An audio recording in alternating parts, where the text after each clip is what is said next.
12 ലക്ഷം വരെ ഇൻകം ഉണ്ടെങ്കിൽ ഇനി ഇൻകം ടാക്സ് ഇല്ല. അപ്പോൾ ITR ഫയൽ ചെയ്യണ്ടല്ലേ? ഇല്ല. ഇതാണെന്ന് സോഷ്യൽ മീഡിയയിൽ ഏറ്റവും കൂടുതൽ ആളുകൾ വിശ്വസിക്കുന്ന ഒരു വലിയ മിസ്കൺസെപ്ഷൻ.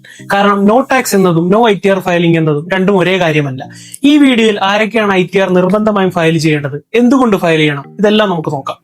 ആദ്യം ഒരു കാര്യം മനസ്സിലാക്കണം. ITR എന്നത് ടാക്സ് അടക്കാനുള്ള റെസിപ്റ്റ് അല്ല.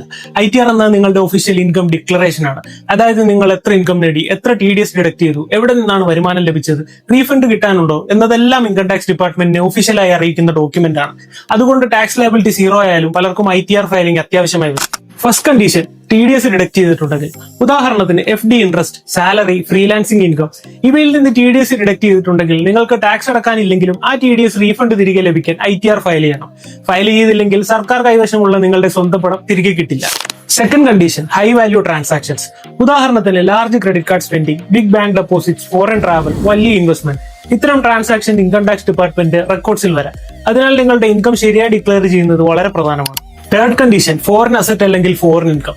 നിങ്ങൾ US സ്റ്റോക്സിൽ ഇൻവെസ്റ്റ് ചെയ്യുന്നുണ്ടോ, ഫോറിൻ ബാങ്ക് അക്കൗണ്ട് ഉണ്ടോ, ഫോറിൻ ഇൻകം ലഭിക്കുന്നുണ്ടോ എങ്കിൽ ITR ഫയലിംഗ് വളരെ പ്രധാനപ്പെട്ടതാണ്.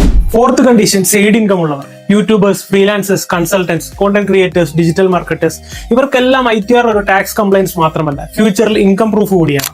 Fifth condition, income tax free ലിമിറ്റിന് മുകളിൽ വരുമാനമുണ്ടെങ്കിൽ.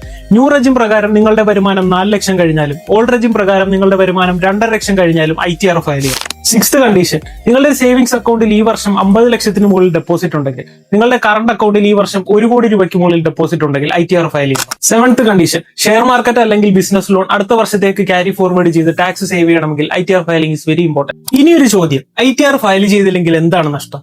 ഒന്നാമത്, TDS റീഫണ്ട് കിട്ടില്ല. രണ്ടാമത്, home loan, car loan, business loan എന്നിവക്ക് അപേക്ഷിക്കുമ്പോൾ ബാങ്കുകൾ പലപ്പോഴും കഴിഞ്ഞ 2-3 വർഷത്തെ ITR ചോദിക്കും. മൂന്നാമത്, USA, കാനഡ, UK പോലുള്ള രാജ്യങ്ങളിലേക്ക് വിസ അപ്ലൈ ചെയ്യുമ്പോൾ ITR ഒരു സപ്പോർട്ടിംഗ് ഡോക്യുമെന്റായി ആവശ്യപ്പെട്ടേക്കാം.